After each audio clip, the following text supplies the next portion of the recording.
Form में हम लोग पहले समझेंगे कि रिप्रेजेंट कैसे करते हैं, यानी कि polar representation of complex number.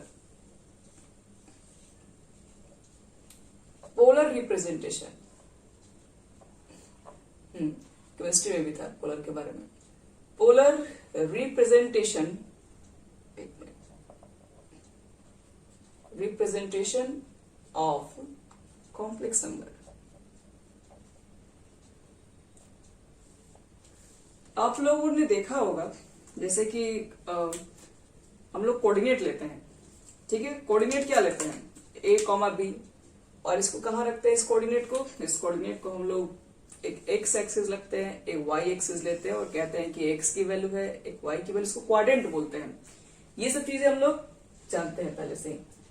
लेकिन हम लोग अगर मान लो z is equal to a plus i b है, तो इसको कहाँ रखेंगे, जैसे कि a, b तो समझ में आ रहा है, 2, 3 कहाँ रहेगा, 3, 4 कहाँ रहेगा, ये समझ में आ रहा है।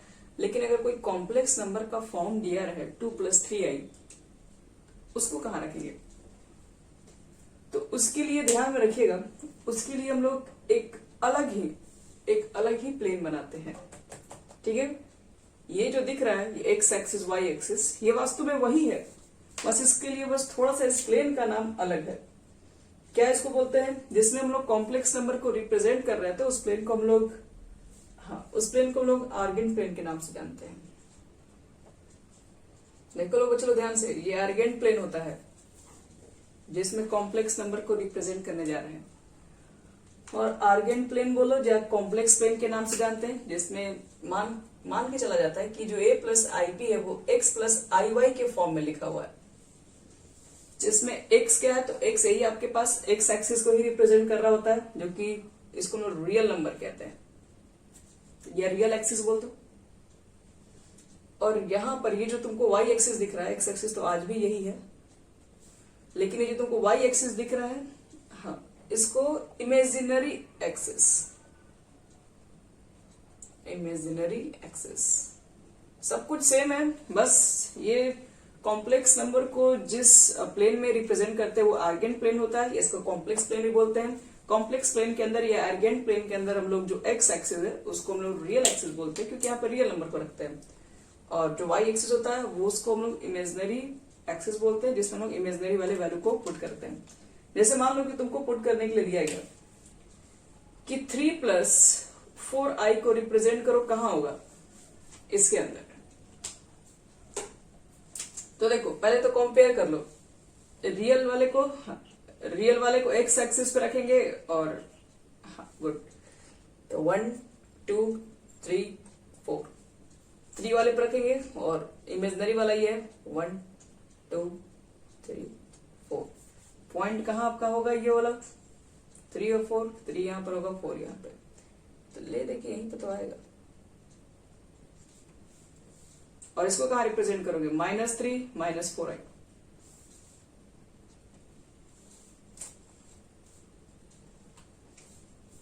तो माइनस पहले तो बताओ,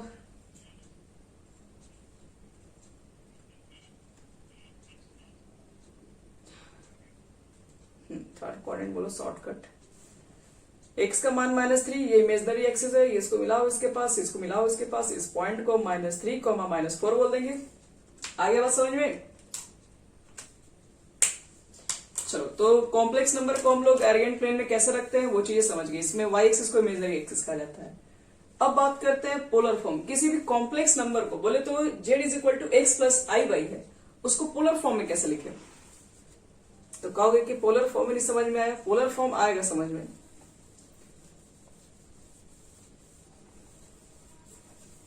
जितने बता रहे सब कुछ चीज को नोट करते चले जाओ, ये सब चैप्टर बहुत इजी चैप्टर है, इसमें कुछ भी हार्ड नहीं होता है। लिखो heading, polar form of complex number. जैसे सपोज करो आपके पास z इज इक्वल टू दिया हुआ x प्लस आई वाई, ठीक है। तो z बराबर x प्लस आई वाई, जिसमें हम लोग लिखते थे, ये जो है आपके पास x है वो x एक्सिस पर लेते थे, जो y था y एक्सिस पर लेते थे, और उसको कोऑर्डिनेट को रिप्रेजेंट कर रहे x, y से। यानी कि कोई भी अगर मान लो आपके पास मान लीजिए कोई भी कॉम्प्लेक्स नंबर अभी है, कॉम्प्लेक्स नंबर है, उसके कोऑर्डिनेट को अगर एक्स वाई में रिप्रेजेंट कर रहे होते हैं, ठीक है, तो ये हमारा जो रहता है इसको कहते हैं किसी भी कॉम्प्लेक्स नंबर को इस फॉर्म में रिप्रेजेंट, इस पॉइंट में रिप्रेजेंट कर सकते हैं, ठीक है। लेकिन अगर मान लो सपोज करो कि अब हम चाहते हैं कि ये जो आपके पास एक्स वाई का फॉर्म ना लेकर हम किसी दूसरे फॉर्म में कन्वर्ट करें। किसी दूसरे फॉर्म का मतलब क्या होता है, कोई भी आपके पास कॉम्प्लेक्स नंबर है तो इस फॉर्म में लिया जा सकता है। जैसे मान लो सपोज करो 2 + 3i है, तो हम लोग बोलेंगे कि इसके हम लोग कॉम्प्लेक्स प्लेन में इसको रिप्रेजेंट करना है तो क्या लिखते हैं, पी पॉइंट लेंगे, एक्स एक्सेस बोलेंगे, एक्स पे जो है टू वैल्यू है, हाँ, और इमेजनरी उसका पार्ट हो गया 3, इस पॉइंट को रिप्रेजेंट करेंगे कॉम्प्लेक्स प्लेन के अंदर। लेकिन ये तो आपके पास जो पॉइंट है इसको पोलर फॉर्म नहीं कहते। पोलर फॉर्म का देखो मतलब क्या है, अभी जो आप एक्स और वाई के टर्म में बता रहे हैं 2 और 3 है, इसको आर और थीटा के टर्म में बताना पड़ता है। वो क्या होता है वो समझा रहा है, इसके लिए पहले एक छोटा सा फिगर समझा रहा है, एक्सप्लेन कर रहे हैं। एक हम लोग यहाँ पर एक छोटा सा बनाने जा रहे हैं फिगर, जिसको समझना तुम लोग ध्यान से। मान लीजिए इस बार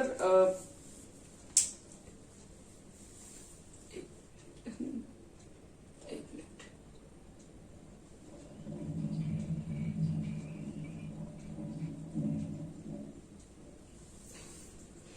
चलो आओ देखो इधर। तो ये कॉम्प्लेक्स प्लेन मान लेते हैं, और यहां पर हम एक पॉइंट ले लेते हैं P, जिसका कोऑर्डिनेट है x, y, सही में, ठीक है। अब देखो इस पॉइंट को हम लोग क्या कर रहे हैं, ओरिजिन से मिला दे रहे हैं, और मान लेते हैं ये जो लाइन है OP वो x एक्सिस के साथ थीटा एंगल बना रहा है, इसका स्लोप मान लो थीटा है, और इस पे डालो एक परपेंडिकुलर, ये है आपका परपेंडिकुलर, और ये कोऑर्डिनेट अगर एक्स वाई है तो इसका मतलब यहां से यहां तक दूरी x है और यहां से यहां तक दूरी y है, और OP के डिस्टेंस को हम लोग मान ले रहे हैं r है सपोज करो। तो याद रखना हम इसके पोलर फॉर्म को लिखने जा रहे हैं, तो पोलर फॉर्म का मतलब क्या होता है पहले समझना है। तो लेट हम इसको x मान ले रहे हैं, x डैश मान ले रहे हैं, y मान ले रहे हैं, y डैश, लेट x, ये XOP, XOP को क्या मान लिए थीटा, एंड OP का डिस्टेंस कितना है, ये डिस्टेंस को क्या मान लिया है r, और r का मान तो हमेशा 0 से बड़ा होगा क्योंकि लेंथ है ना, नेगेटिव तो नहीं होगा। तो याद रखो इस बार जो कोऑर्डिनेट हम निकालने जा रहे हैं तो वो अगर r और थीटा के फॉर्म में निकलता है तो इसी को हम लोग बोलते हैं is called polar coordinate of P, is called polar coordinate of P। Polar coordinate का बच्चे लोग यही मतलब होता है, आपके पास अब जो कोऑर्डिनेट तुम निकालने जा रहे हो कॉम्प्लेक्स प्लेन के अंदर वो r और थीटा के फॉर्म में होना चाहिए। कहोगे कि r और थीटा के फॉर्म में कैसे लाते हैं, अब ये x + iy के फॉर्म में है, हम बोल रहे हैं कि इसको r और थीटा के फॉर्म में ला दो, xy अब नहीं चाहिए, अब उसके जगह पर r और थीटा का फॉर्म चाहिए। तो देखो इसको कैसे लाएंगे, तो xy का वैल्यू पुट करना पड़ेगा, जाहिर सी बात है xy की जगह पर पुट करना पड़ेगा r और थीटा के फॉर्म में। तो देखो हम लोग क्या लिख सकते हैं, एक चीज बताओ, तो यहां से अगर हम इस ट्राइंगल में चले जाए, राइट एंगल ट्राइंगल में, तो cos theta is equal to कितना हो जाएगा b/h, तो b कितना है x, और h कितना है r है। अब मुझे बताओ तो तुम लोग x इक्वल टू कितना लिख सकते हो, r cos थीटा लिख सकते हैं, बिल्कुल। अब मुझे बताओ क्या से sin theta is equal to कितना होगा, p/h, p कितना है, y बटे में r हो जाएगा। तो यहां से y की वैल्यू निकालोगे तो r sin थीटा होगा, बिल्कुल। तो अब देखो यहां ध्यान से, x हो गया, y हो गया, x का मान भी r cos थीटा में, y का मान भी r sin थीटा में, मतलब r थीटा के फॉर्म में दोनों x y का मान आ चुका। अब ये मान आप यहां पुट कर दीजिए, तो यही तो है हमारा polar form of a complex number. देखो पुट कर दो यहां पे, तो z इज इक्वल टू कितना हो गया, इसका x का मान रखो, r cos theta plus i r sin theta. हम y का भी मान पुट कर दिए, x का दोनों का मान पुट कर दिए इसके अंदर, और r कॉमन ले रहे हैं, तो कॉस थीटा प्लस आई साइन थीटा। और यही बच्चों लोग, यही होता है, इसी को हम लोग कहते हैं, क्या बोलते हैं इसको, है इसी को कहा जाता है पोलर फॉर्म। आ गया ना एक्स वाई का मान आर और थीटा के फॉर्म में, तो बोलेंगे दिस एक्सप्रेशन जो दिख रहा है इज कॉल्ड पोलर फॉर्म। ध्यान रखना।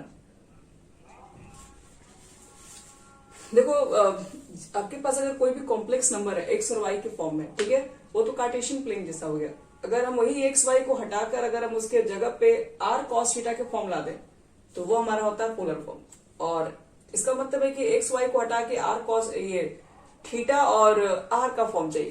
तो थीटा और आर का फॉर्म कहां से निकालें हम? इस ट्रायंगल में कॉस का मान निकालें तो एक्स बाई आर हो गया। यहां से हम लोग क्या किया, एक्स का मान निकाल दिए, जो कि क्या है, एक्स का मान निकाले तो आर कॉस थीटा यहां पर पुट कर दिए। इसी ट्रायंगल में जाके फिर हम लोग क्या किया, साइन निकाले, जो कि y बटा आर हुआ, तो y का मान निकाले तो आर साइन थीटा हुआ, जो कि यहां रख दिए। आर और थीटा के फॉर्म में आ गया कि नहीं पूरा एक्सप्रेशन। तो बस इसी को पोलर फॉर्म कहते हैं, और कुछ है नहीं। हाँ बिल्कुल, पोलर फॉर्म होता है, इसको मॉडुलस एम्पलीट्यूड फॉर्म भी बोलते हैं, इसका एक और नाम भी मॉडुलस एम्पलीट्यूड, इसको इस फॉर्म के भी नाम से जानते हैं। कहोगे कि ठीक है थीटा क्या है तो हम निकाल लेंगे, लेकिन ये आर क्या हो रहा है, आर है क्या, आर की जगह पर क्या पुट करेंगे? तो आप भी खुद से बताइए ना, यहाँ पर आर का मान हाइपोटेनस से कैसे निकालोगे? तो आर इज इक्वल टू क्या लिखना पड़ेगा, x square plus y square, यही होगा ना। तो थोड़ा तुम लोग भी देखो तो ध्यान से, मान लो z is equal to x plus i y है, इसका मॉडुलस कितना होता है, यही लिखते हो ना, under root x square plus y square. तो ये दोनों तो सेम ही है ना। तो इसका मतलब है कि आर को हम लोग क्या बोल सकते हैं, आर को बोल सकते हैं कि मॉडुलस ऑफ जेड, एक तरीके का मॉडुलस ही तो निकाल गया इसका। तो आर को क्या बोला जाता है, तो r is called modulus of z. एक तरीके से आर को जेड के मॉडुलस ही कहा जाता है। अब बात है कि थीटा क्या है, थीटा से यहां पर क्या बोलेंगे? थीटा तो एक एंगल है, लेकिन ये कैसा एंगल है?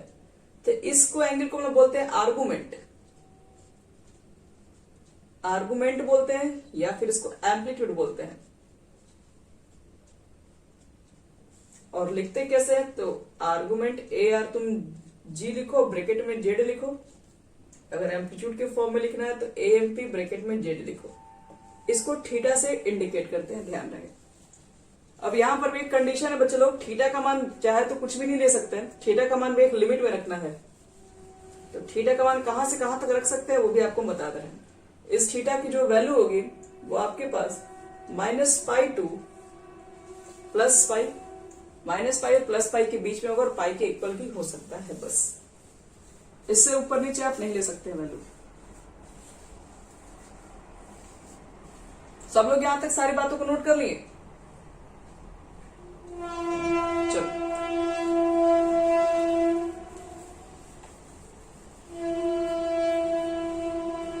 ध्यान समझना जो बता रहे हैं।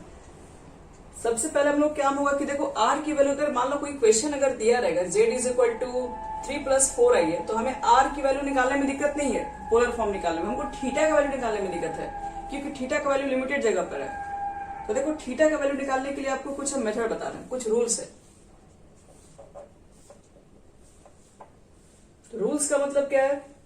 तो पहला रूल देखो, when Z lies first quadrant, अगर आपका जेड फर्स्ट क्वाड्रेंट में लाई करता है तो वहां पर क्या रख सकते हैं थीटा का मान? तो देखो पहले ध्यान समझो, फर्स्ट क्वाड्रेंट में कैसे मालूम चलेगा? तो हम लोग इस कोऑर्डिनेट को देख के नहीं बता देंगे फर्स्ट क्वाड्रेंट में कि सेकंड क्वाड्रेंट में है। तो एक्स के जगह पर है पॉजिटिव, वाई की जगह पर है पॉजिटिव, दोनों पॉजिटिव होगा तो कौन सा क्वाड्रेंट? तो पहले जो भी क्वेश्चन दिया रहेगा आप चेक कर लीजिएगा कि वो फर्स्ट क्वाड्रेंट में है कि सेकंड में, कहां है। तो अगर ये फर्स्ट क्वाड्रेंट में होगा और थीटा हमको निकालना होगा, तो थीटा इज इक्वल टू होगा डायरेक्ट अल्फा, बस और कुछ नहीं। कहोगे ये अल्फा कहां से आया? तो रुकिए उसके बारे में पहले एक्सप्लेन कर रहे हैं। तुम्हारे पास कोई भी कॉम्प्लेक्स नंबर है, मान लो कि z is equal to x plus i y, समझना इसको ध्यान से। तो tan alpha is equal to क्या होगा? तो tan alpha is equal to होता है उसको बोलते हैं इमेजिनरी पार्ट ऑफ जेड और बटा में रियल पार्ट ऑफ जेड, ये होता है tan alpha is equal to imaginary. हाँ, इस फॉर्मूला से हम लोग क्या फाइंड करते हैं, अगर आपका एंगल अगर एक्यूट एंगल है, अल्फा कोई एक्यूट एंगल है, ठीक है, यहाँ पे, तो हम लोग इसे ये मालूम कर रहे होते हैं कि tan अल्फा की वैल्यू कितनी होगी। अगर एक्यूट एंगल है तो जो आर्गुमेंट है वो एकदम अल्फा के इक्वल हो जाएगा, बस और कुछ नहीं। अगर ये सब कहां से है तो तुम लोग खुद से भी देख रहे हो, tan इज इक्वल टू क्या होता है, हम लोग माने थे ना अभी कुछ देर पहले वाले कंडीशन में, एक एक्स था इधर वाई था, tan is equal to y बट एक्स हो जाएगा कि नहीं, बताओ। तो वही से आया हुआ है ये चीजें, उल्टा पी वाई बी। तो tan alpha is equal to imaginary बटे में रियल पार्ट, यहां से जो वैल्यू निकलेगा वो क्या होगा, वो tan अल्फा का मान होगा। तो अब यहां पर हम लोग क्या कह रहे हैं कि tan अल्फा का मान अगर मान लीजिए कि फर्स्ट क्वाड्रेंट पे लाइज कर रहा है, तो थीटा का मान वही होगा जो यहां से अल्फा का मान निकलेगा, बस। ठीक है, बात समझ में आ रहा है क्या बोल रहे हैं? थीटा का मान वही होगा जो कि यहां से अल्फा का मान निकल के आएगा। थीटा क्या होता है, आर्गुमेंट होता है, जो कि थीटा का मान जो लोग पोलर फॉर्म में पुट करते हैं। एक क्वेश्चन देंगे सब समझ में आएगा। अब अगर मान लो कि when Z lies in second quadrant, अगर जेड तुम्हारा सेकेंड क्वाड्रेंट में है, तो सेकेंड क्वाड्रेंट में जैसे जेड आपके पास पहुंचेगा वो कैसे मालूम करेंगे, देख के मालूम कर लेंगे।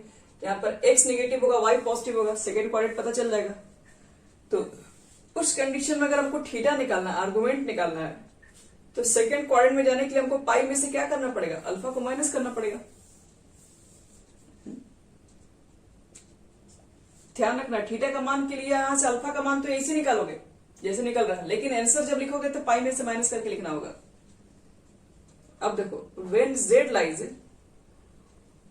इन थर्ड क्वाड्रेंट, अगर जेड हमारे पास थर्ड क्वाड्रेंट के अंदर है, तो अब देखो कि थर्ड क्वाड्रेंट में क्या कर सकते हैं। पहले तुम खुद से समझो, तुमको वैल्यू जो लेना है थीटा का मान, वो तो पहली बात की माइनस पाई से प्लस पाई के बीच में, मतलब आप पाई से आगे नहीं बढ़ सकते। थर्ड क्वाड्रेंट में हमको जाने के लिए पाई में ऐड करना पड़ता है, लेकिन वो तो पाई से बड़ा हो जाएगा, हमको पाई से बड़ा लेना ही नहीं है।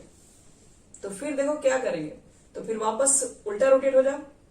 अगर ये वापस हम घूमेंगे यहां से यहां तक आएंगे, इस क्वाड्रेंट में तो आ सकते हैं ना, तो यहां से यहां तक आने के लिए क्या करना पड़ेगा, तो हम लोग ये चीजें अपोजिट कर रहे हैं ना, अपोजिट हम लोग घूम रहे हैं। हाँ, तो आपके पास अब अपोजिट जाने के लिए पहले पाई माइनस अल्फा, सीधे जाने के लिए इधर आने के लिए, अब उल्टा जाना है तो आपको अल्फा में से पाई माइनस करना पड़ेगा। या फिर अपोजिट एंगल है तो तुम इसको ऐसे बोल सकते हो ना, देखो सीधी तरीके से बोलते हैं पाई माइनस अल्फा, लेकिन जब अपोजिट कर रहे हैं तो यहां पर भी पाई माइनस अल्फा बोलेंगे ही। लेकिन बस प्रॉब्लम क्या है कि ये चीजें ना निगेटिव एंगल है, क्योंकि आप उल्टा रोटेट कर रहे हैं, तो पाई माइनस अल्फा भी होगा, लेकिन ये निगेटिव एंगल के साथ होगा। लेकिन ये जब निगेटिव वाले से मल्टीप्लाई करोगे तो क्या हो जाएगा, minus minus plus alpha minus pi, यानी कि थर्ड क्वाड्रेंट में जाएंगे हम लोग तो अल्फा का जो वैल्यू आएगा उसमें से पाई निकालना पड़ेगा। और लास्ट है फोर्थ क्वाड्रेंट में, व्हेन जेड लाइज, नहीं लिख सकते हैं, बताया ना कि आपको इसका वैल्यू पाई से बड़ा हो ही नहीं सकता है। When Z lies in fourth quadrant, अरे एक दो क्वेश्चन बना लोगे ना, हो जाएगा क्लियर, ना कोई हार्ड नहीं है। फोर्थ क्वाड्रेंट में है तो theta is equal to, fourth में आने के लिए डायरेक्ट नीचे आ जाओ, तो डायरेक्ट माइनस अल्फा बोल दो, हो गया खत्म। चलो बस इतना ही करना है मेहनत, और चलो इस पे बनाते हैं अब हम लोग अपना क्वेश्चन। एक क्वेश्चन बताएंगे, एक क्वेश्चन आप बनाएंगे, खत्म। यहां तक सब लोग नोट कर लिए? चारों रूल अच्छे से देख लो। फर्स्ट क्वाड्रेंट में थीटा का वैल्यू कितना होता है, क्या बोलो, ये भी आपका आएगा, ध्यान रखना टेस्ट में। चलिए, अगर किसी को भी डाउट होगा तो ग्रुप में मैसेज करके पूछ सकता है, हम बोल देंगे सबको बनाने के लिए। अगर नहीं बनेगा और जिससे आता है बच्चे लोग, वो कम से कम बना के उसको भेज दिया करो, और नहीं अगर कोई बना के देगा तो फिर हम शाम को बैठेंगे, सबका सॉल्यूशन कर देंगे। यहां देखो, एक क्वेश्चन लेते हैं, 1 माइनस i रूट 3 है, और कहा जा रहा है किसका पोलर फॉर्म निकालो। पोलर फॉर्म का मतलब है कि आपको पहले तो आर निकालना पड़ेगा, थीटा निकालना पड़ेगा, तब जाके आप पोलर फॉर्म बता पाएंगे इसके लिए। चलो, तो सबसे पहला काम इसको हम जेड ही मान ले रहे हैं। जेड इज इक्वल टू क्या लिख दे रहे हैं, 1 प्लस i/3। तो अब तुम मुझे एक चीज बताओ, हम लोग आर कैसे निकालते हैं? आर को बोलते हैं modulus Z, real part square, imaginary part square. 1 plus 3 4, 4 का रूट 2, आर का मान निकल गया। अब चाहिए थीटा।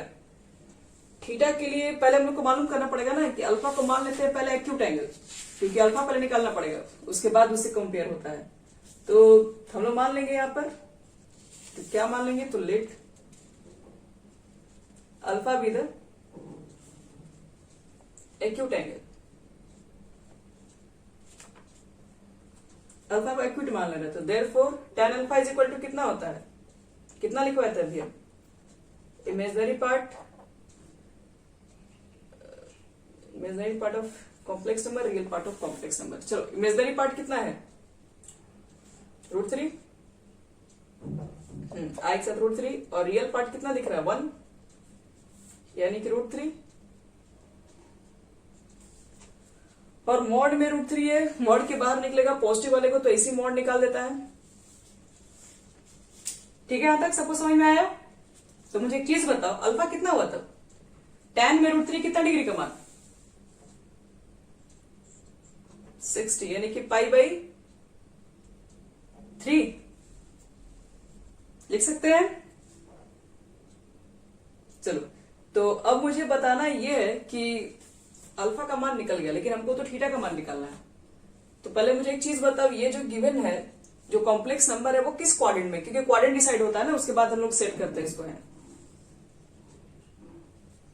सिंस लिख देना, P1, √3 लाइज इन कौन सा क्वाड्रेंट में बच्चे लोग,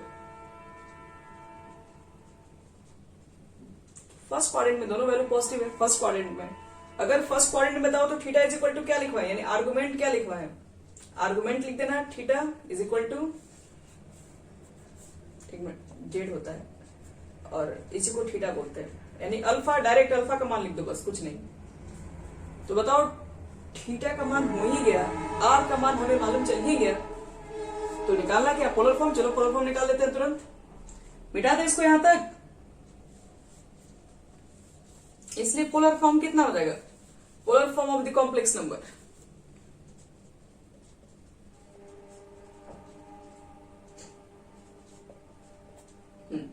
तो z इज इक्वल टू, हम लोग क्या देखे हैं, तो पोलर फॉर्म को कहा जाता है कि r cos theta plus i sin theta. r का वैल्यू कितना आया है, 2, cos लिखो, थीटा का मान π/3 रख दीजिए, i sin π/3, बस और कुछ मत करना। π/3 का मान रख के मत सॉल्व कीजिएगा, फिर जहां थे फिर वही पहुंच जाएंगे, वैसा काम आपको नहीं करना है, बस यही लिख के आपको छोड़ देना है, यही हमारा आंसर हो गया। आसान है बच्चे लोग, क्या हार्ड लगा बोलो। चलो एक क्वेश्चन और दिखा रहे हैं, ठीक है, चलो एक क्वेश्चन और देखो तुम लोग। एक क्वेश्चन में तुम लोग का हो सकता है हालत खराब, 1/1 प्लस i। अब पूछते हैं बताओ इसका पोलर फॉर्म क्या होगा, तो पहले तो ये सही वाला फॉर्म ही नहीं है, ये तो पहले जेड का फॉर्म ही नहीं दिख रहा, क्योंकि नीचे जेड नहीं रखता है। सबसे हाँ, तो पहले सबसे पहला काम क्या करेंगे, इसको रेशनलाइज करना पड़ेगा ना सही ढंग से लाने के लिए, तो करो रेशनलाइज। क्या लिखोगे, 1 - i/1 प्लस, सॉरी 1 - i ऊपर नीचे रेशनलाइज हो गया, नीचे कितना हो गया जल्दी से बोलो, a² - b², नीचे 2 हो गया, यानी 1/2 - i/2 लिख सकते हैं दोनों के बटे में। समझ में आ गया सबको, आशा तुमको समझ में आया? तो z इज इक्वल टू इस बार है 1/2 - i/2। हम इसको पोलर फॉर्म में लिखना है, पोलर फॉर्म का मतलब हो गया r cos theta plus i sin theta. पहले r की वैल्यू बताओ तो कितना होगा, यहां से r को क्या बोलते हैं, मॉडुलस z, कितना होगा 1/2 का स्क्वायर। हाँ, इसमें आई मत लिख देना, इमेजिनरी पार्ट होता है, कितना हो गया 1/4 प्लस 1/4 कितना 2/4 होगा, और 2/4 कट के कितना 1/√2 लिख दें। बोलो सबको समझ में आ गया ये। चलिए आर की वैल्यू निकल गई। अब हमको क्या चाहिए, अब हमको चाहिए आर्गुमेंट, हमको थीटा चाहिए। तो थीटा के लिए पहले tan अल्फा निकालना पड़ता है। तो लिख दीजिएगा tan अल्फा जो एक्यूट एंगल है क्या होता है formula, imaginary part of Z the real part of Z. चलो इमेजिनरी पार्ट, इमेजिनरी पार्ट कितना है जेड का, देखो तो -1/2 है। रियल पार्ट 1/2, सब कैंसिल होके -1 बचा, लेकिन मॉड के बाहर निकलेगा तो प्लस ही ना हो जाएगा। तो अल्फा इज इक्वल टू कितना डिग्री बोलिए, 1 कितना डिग्री का मान tan में π/4। चलो अल्फा निकल गया। अब बताओ कि पहले ये कौन सा क्वाड्रेंट में, ये कौन बताएगा जेड किस क्वाड्रेंट में है।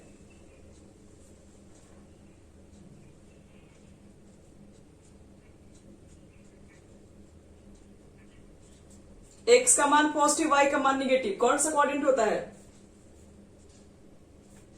हाँ ये फोर्थ क्वाड्रेंट में।